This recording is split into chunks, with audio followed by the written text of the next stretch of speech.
Welcome to the MEND, a podcast to learn about services and support for victims and survivors of crime, sponsored through the state of Vermont's Center for Crime Victim Services. I'm Anna Nassett. I am host of this bi-monthly podcast and show. Today on the show, we have Ashley Bendiksen, a survivor, activist, and speaker from the state of Rhode Island. Welcome, Ashley. Hi, Anna. I'm so glad to be here. Thank you. This show was created to take a deeper look at services, organizations, and concept for victims and survivors of crime. We want to acknowledge our healing process and provide resources, not only here in our state, but throughout the country that could benefit victims of crime as they begin to mend. As always, I'd like to begin with a trigger warning. Our goal is to create a safe place to discuss topics of healing, but with that in mind, we may occasionally hear a story related to crime, discuss our mental health, or other sensitive subject matter. We urge you to take care of yourself and listen at your own discretion. So as I said, I'm delighted to have Ashley here today, my friend who is also, just turned her crown over this week, but was the reigning Miss Rhode Island for America up until this weekend. Congratulations on that, Ashley. Thank you. And she's going to discuss her journey and work today.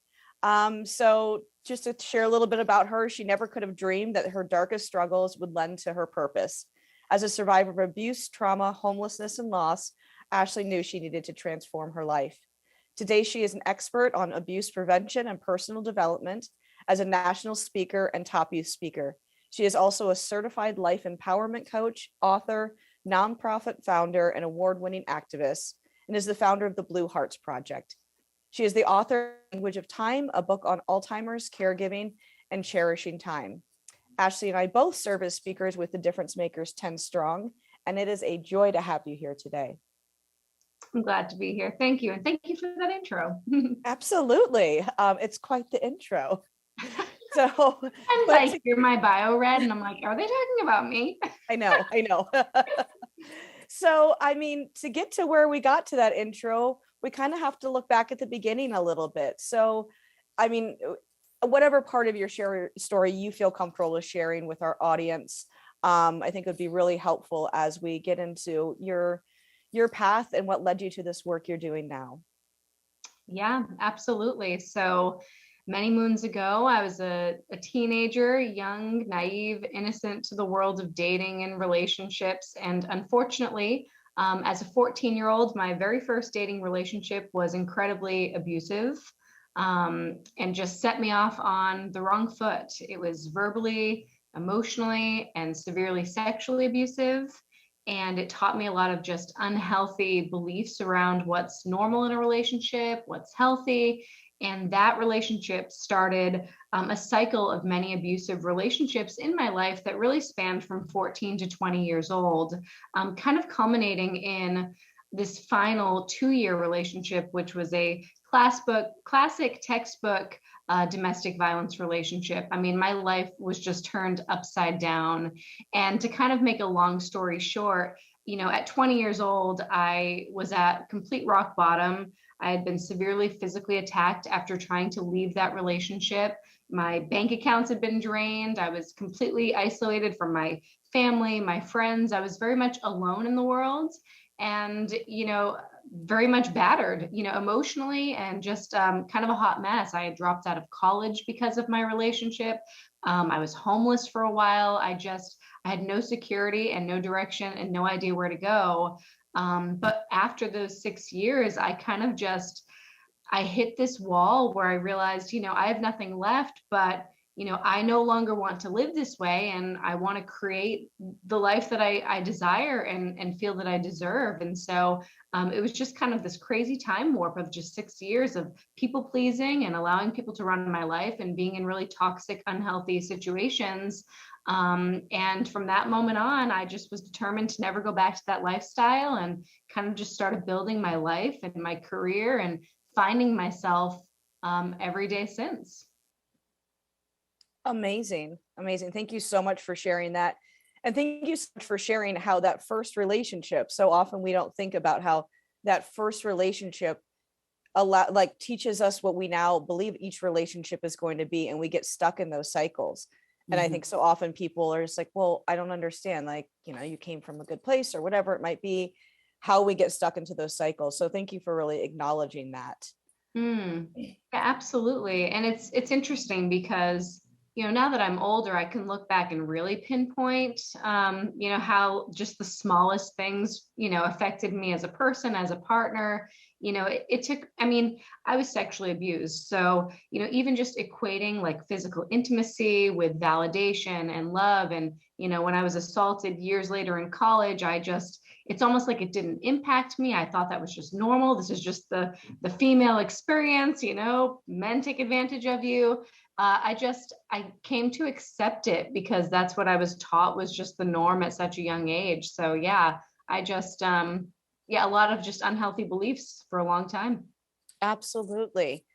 Is there, like, I was reading on your website, you said in the dark moments, there was kind of a moment of intuition that changed everything. Do you have kind of like that concrete moment that you can speak to, or how did you know to believe in yourself and that your worth was so much more than what these men were telling you you were worth? Yeah, it was a very concrete moment, and it's funny because I've been speaking for so many years, and my younger self used to call it an aha moment, but I really believe it was my intuition. I think it was my inner voice finally speaking up, and I finally listened to her again. But I had just left the courthouse after my ex was being arraigned for the domestic assault on me, and I had borrowed my grandmother's car because she was the only person I felt I could like go talk to and ask for help. And I remember leaving the courthouse, I sat down in the driver's seat and I took this deep breath. And I just remembered looking at the passenger seat next to me, and it was empty. And it was the first time in 2 years that I hadn't had this person constantly next to me with me at all times, dictating my thoughts, my next actions in my life. And it was such a profound moment that like I realized I'm alone in the world, but I'm free. And I started to just kind of in the car, process everything I've thrown away, all of my own goals and aspirations that I just let fall to the wayside. And then it hit me. It wasn't just that partner. It had been all the way back to 14 years old. I realized I have not been living for myself at all. I have let everybody around me get into my head. And I suddenly saw myself as like having nothing to do with all the external circumstances. I was like, it was never me. It was all the people around me. And I think in that moment, I just realized like, there's nothing wrong with you, Ashley. Like, you're not a victim, like you just allowed everybody else's statements and words and thought like become what you believe. So yes, something just switched in that moment, and it was like, now go, like hit the ground running, make up for those 6 years of lost time, like create the life that you want. And yeah, that switch flipped, and it's never turned off since. Amazing. That's so incredible that you can really harness it into that moment. I think a lot of us that do this work of speaking, we have that kind of, I can, okay, yeah, there's that moment where I was like, I'm going to do something different with this. And yeah, so one of the things that you did that was very different was that you started entering into the pageant world. And I'm just curious, we all find our different ways of healing.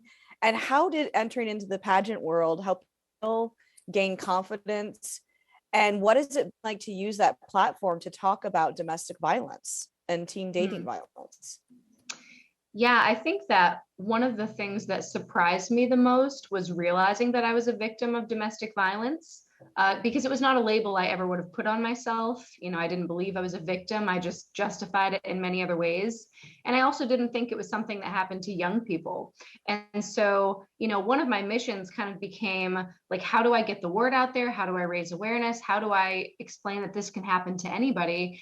And I thought, what a great way to do that by breaking a stereotype, wearing a crown on my head and saying, even Miss New Bedford, which is the title I ended up winning, can be a victim of dating violence.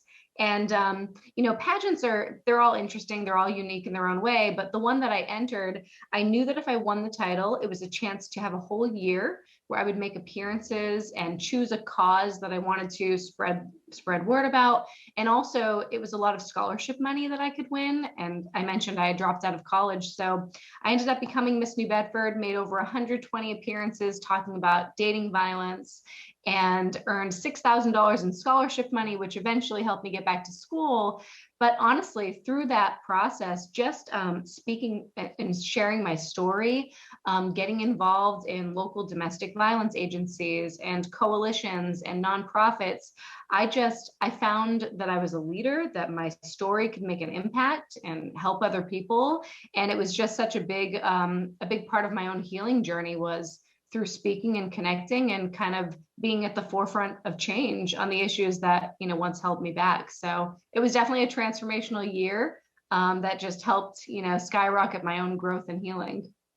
Absolutely. I mean, way to put yourself out there, especially during that time when I'm sure everything was still uncertain. Like, would you be able to go back to school? How what was your life going to look like? To go out and be on that platform and spread that awareness is, I know, will be very inspiring for so many people to hear. And like I said, we all do it in our way, and I just like our own way, and I just like absolutely commend you. And you'll always be wearing that crown. Oh, for yeah. sure. The invisible crown is always on. Yes. So you would end up from that becoming over the years a very prolific speaker and activist. What has that journey been like for you? And I know that you gravitate towards education of children and young adults. How has that become really your passion? And how do you approach that work? Yeah, I started speaking right away. I started speaking at, 20, 21 years old. And it's funny, it's not a path that I chose. I was volunteering with a domestic violence agency and they asked me to speak at one of their events. And I was so nervous. I mean, shaking, reading my story on paper. But interestingly, after that event, I got a lot of requests from local nonprofits to go speak to youth in the community because a lot of them were in the audience at the event. So I just kind of started speaking to teens organically and just realized that it was probably a place where I could make the greatest impact. I am the speaker that I wish that I would have had today. And we know that these issues disproportionately affect young people. Teens, 1 in 3 teens will face some type of abuse in a dating relationship. And that's a really concerning number. And then also the fact that, being in an abusive relationship is a root cause for anxiety, depression, mental health struggles, substance abuse. So, I really see the quality of our relationships as determining the quality of our health and our wellness in our lives. So I believe that by helping teens, I can help not only young people when they need it most, but hopefully create a generation where there's healthier relationships in general, where, kids are taught this stuff young because, we're not taught about healthy dating. We're not taught about, consent. I mean, there's a movement towards that now. We're not taught at a young age how to listen to our intuition and our gut about things. And so I believe that's where I can make the biggest impact. So started kind of doing it, just volunteering my time and speaking anywhere I could. And eventually I went back to school, studied the justice system, worked in victim services, and this became my whole specialization.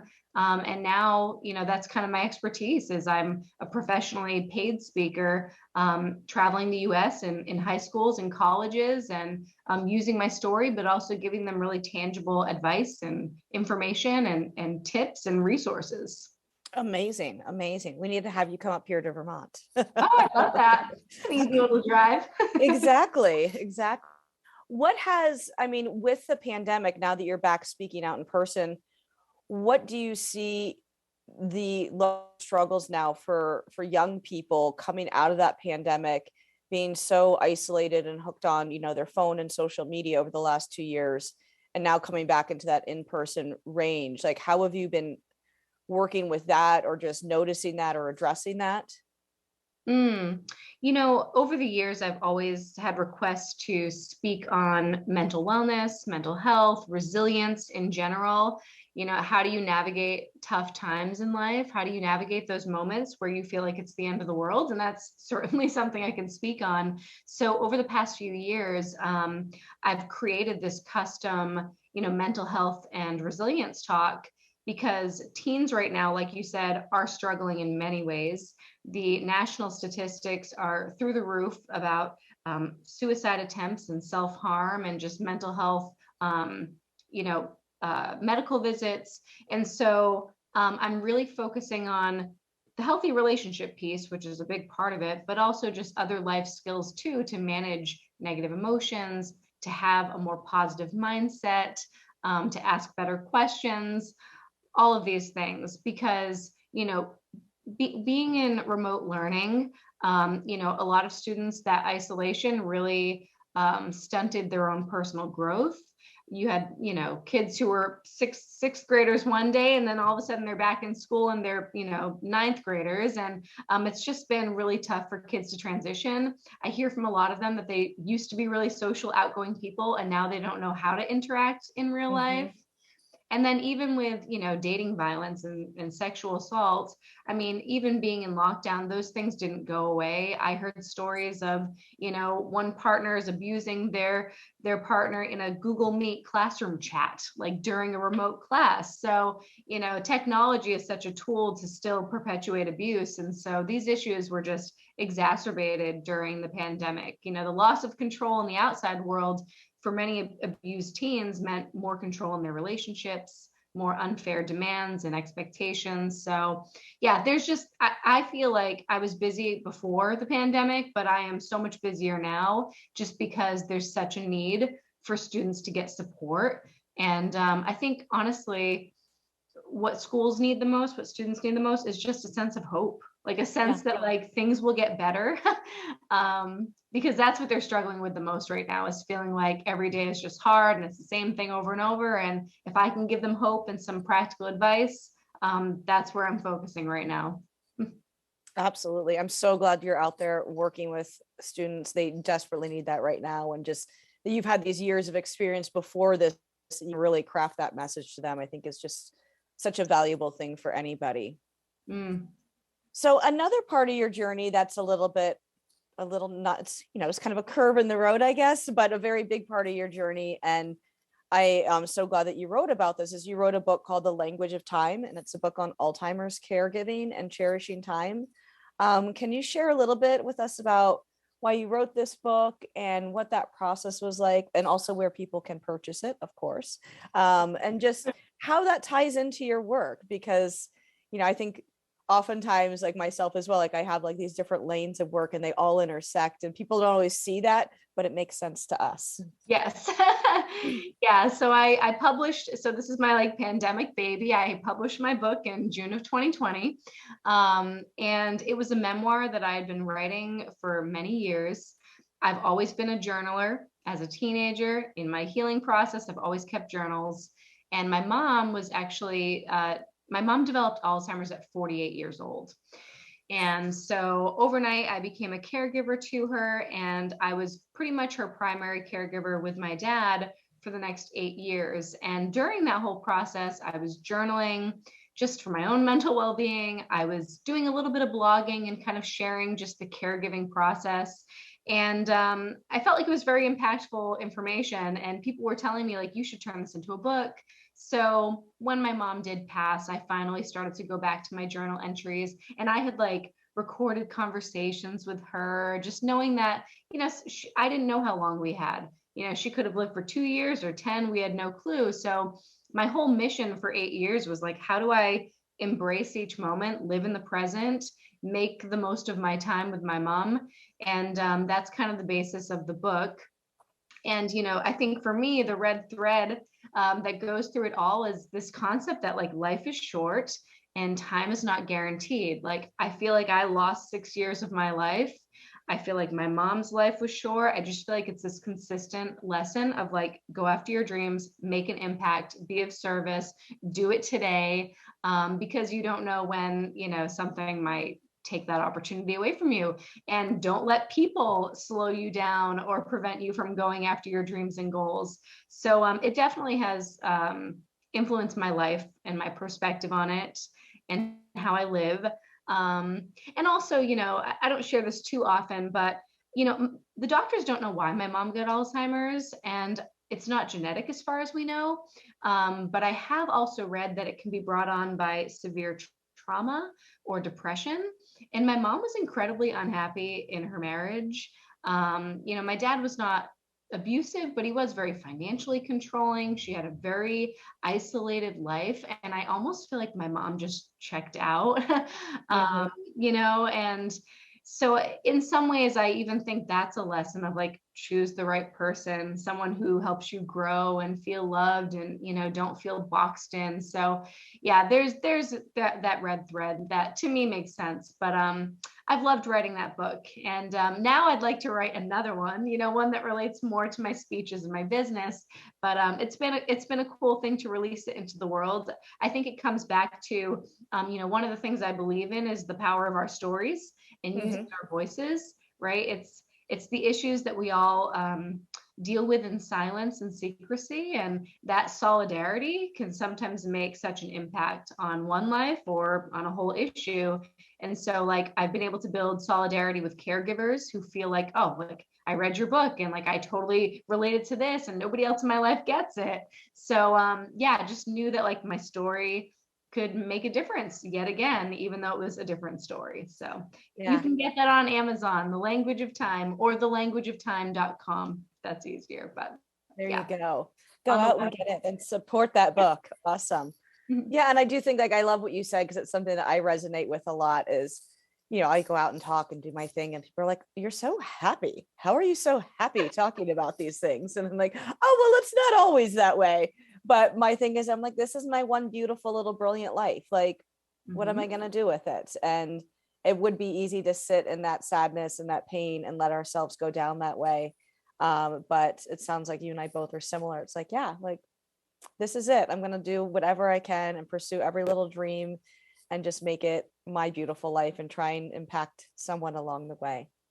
Yeah. And I think like it's totally okay to have strong emotions and have bad days, but I try to consistently remind myself of like you don't get to do that to me. Like my abuser, my rapist, I'm like, you don't get to put me in a bad mood today. You don't get to ruin my life anymore. Like if you're getting in my head, I am shutting you right out. So it's like, no, this is part of the reclamation process, is like you don't get to make me feel that way anymore. What do you do? I'm going to skip a question. I'll come back to, but like, what do you do on those bad days? Because I know I let myself have them. I'm like, okay, you get to have this day, but then tomorrow you done. And like I always say, like the one thing I try and do is my dishes when I have a really bad day. Like if I can get my dishes done. So what do you do on those bad days?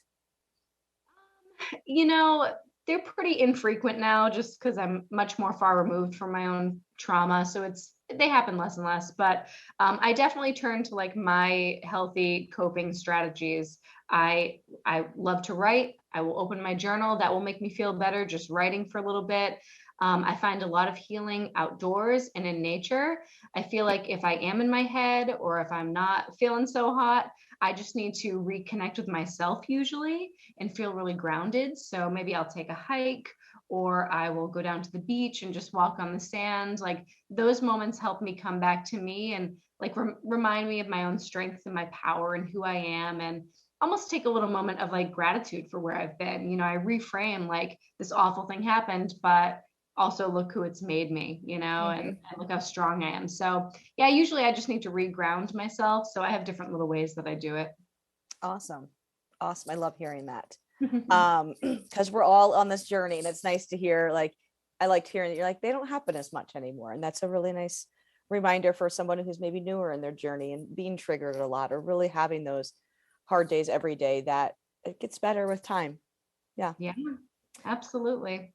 So one of the things I saw is that you also run a nonprofit, the Blue Hearts Project. Can you tell us a little bit about what that nonprofit is and who you serve with that?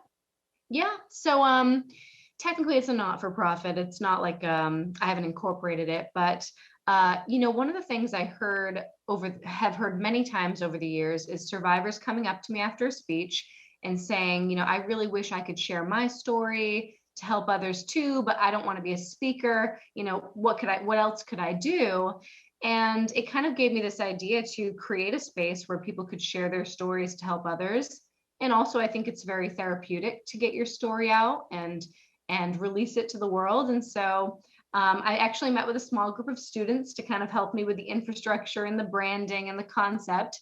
But it is an online storytelling platform for anyone who has survived domestic abuse, sexual assault, or child abuse. And there's some question prompts so that it really allows you to tell your story, but then kind of like, how did you grow from it? What did you gain? What advice do you have to others? And so I think hearing real stories is the best way to raise awareness and education more than like statistics and facts. And so, yeah, it's blueheartsproject.com. We have hundreds of stories from survivors all over the globe. It's a great way to learn, to feel less alone, to feel like, okay, there's other people that went through this. And also just to kind of go through your own processing of just getting your story out there. So, yeah, it's been kind of a cool little side project. And it's a lot to manage because I get a lot of submissions. But yeah, I encourage anyone who wants to share their story, help others. You can do it anonymously. If you want to include your name, I just do first name, middle initial kind of thing. But yeah, it's been really neat. So it's just a global storytelling platform. I love that because I mean, I do think that, yeah, we learn through storytelling. Mhm. And, a lot of times, same thing, people are like, how do I become a speaker? How do I do this? And I always say, I'm like, if you decide you want to become a speaker, amazing. But that's not the only way to do this work. There's so many different ways in which we can serve victims and survivors. Like, I do graphic and web design for victim service agencies. It's this Mm. very quiet thing I do.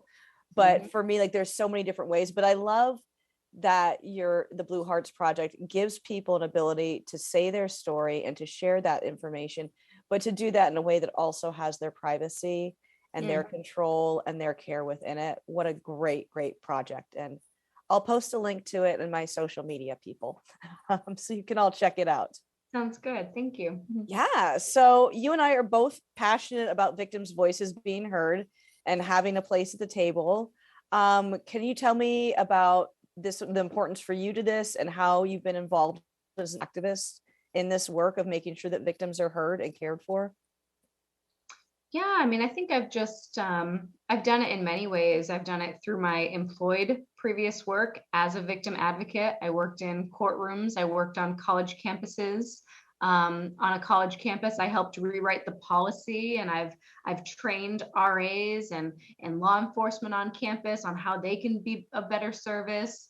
I think like we say this a lot in the field, like having a victim-centered approach and being trauma informed, but really understanding like the importance of empowerment and supporting someone to be their own advocate. So I've tried to do that through my work. I've been a career volunteer for as long as I can remember now. So I've been on many boards of directors and coalitions, and I've done lots of fundraising and awareness events.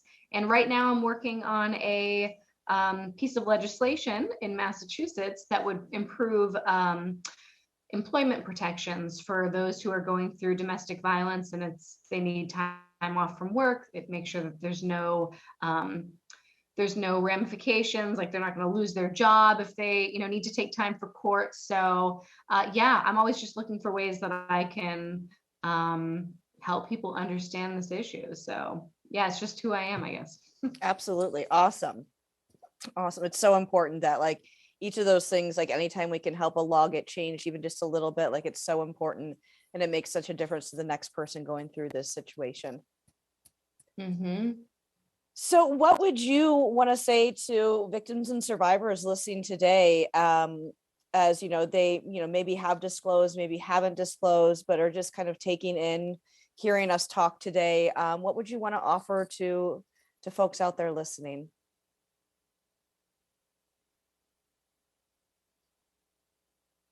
It might be cliched, but I think it's so true that you're not alone. I think when you've gone through trauma or abuse, I mean, it's a systemic like process of someone making you feel like you're alone. And just knowing that you're not, like, there's resources out there. There's people like us who have been there and we get it. I remember thinking my situation is so unique. It's so different. No one could possibly understand. I just have to figure this out on my own. I've learned how to manage it, so I'm okay. And I didn't even think to look up like local resources. I didn't even know resources existed. So, my one thing is like, you are not alone. There's people out there. There's incredible free resources out there. A lot of times I hear like, oh, I don't have money for counseling. I'm like, there's free counseling at domestic violence agencies, and people don't know these things exist. So, be an advocate for yourself. Do your own research. How would you support a friend going through this? Be that for yourself, and just start. it's all about doing what feels right for you. But I think just doing something is a first step, whether that's talking to someone about it, getting advice confidentially and anonymously through a hotline. Just taking that first step is really huge, and you're not alone. There's people out there for you. Absolutely. I couldn't have said it better myself. Absolutely. Like you were not alone. Yeah. And especially, I mean, whether you decide to report or not, like justice looks so different to every single person. And Yep. sometimes justice is just finding that you're not alone and knowing that you're not alone in the situation. Yep. I think can be so profound. Mm-hmm. And kind of tapping onto that, this is going to be my last question as we wind down. Within that, like, other than connecting with other survivors, what other ways would you suggest somebody who's just starting out on this journey to look towards healing? Like not necessarily the disclosing or reporting, but just looking inwardly on how we can start to heal and walk through that space. Mm. You know, it is a journey. It takes time. You won't find healing overnight. Most people don't just get that moment of intuition and suddenly they feel great 5 minutes later and it, cleanses everything away. I think just know that it's a process, and almost try to be excited about the journey, because even though it's hard, the end product is like the most beautiful result and outcome, because you will find who you are. You will develop a deeper sense of self-worth and self-love. I think that this whole journey of healing really has been about like re-falling in love with myself again, and remembering who I was before the world hurt me, remembering like 5-year-old Ashley before anything ever got in her head. And so take it one day at a time, and really pay attention to how you think about things, how you view things. Is it just is your abuser's voice still in your head running the show? It's all about self-awareness and being willing to put in the effort and do the work. And some days the work is very hard, but when you come out of it, you're lighter. You begin to rebloom. So it's a journey, and try to fall in love with it, even the hard days, because it's got a beautiful ending. Yeah. And as we've heard with your journey today, like be open to the unexpected, like, Mm-hmm. like you entering into the pageant world probably isn't what somebody would normally go like, oh, that'd be a great place to heal. Yet it was, which is so cool. So just really being open to the unexpected places that healing can come from and lead you to. Absolutely. Well, thank you so much for being here today, Ashley. This was awesome to have you on. I'm so excited to connect with you more throughout the year. For those listening, you can learn all about Ashley at her website, ASHLEYBENDIKSEN.com. That's ashleybendiksen.com. So go there and you can purchase her book and learn all about her amazing work. And as always, folks, if you have questions for me, I'd love to hear from you. You can email me on at standupresources.com. Once again, thank you, Ashley, for being here. It was a delight. I'm your host, Anna Nassett, and I look forward to having you on again some other time. And for everyone else, thank you for listening to The MEND. Be well, be strong, and goodbye.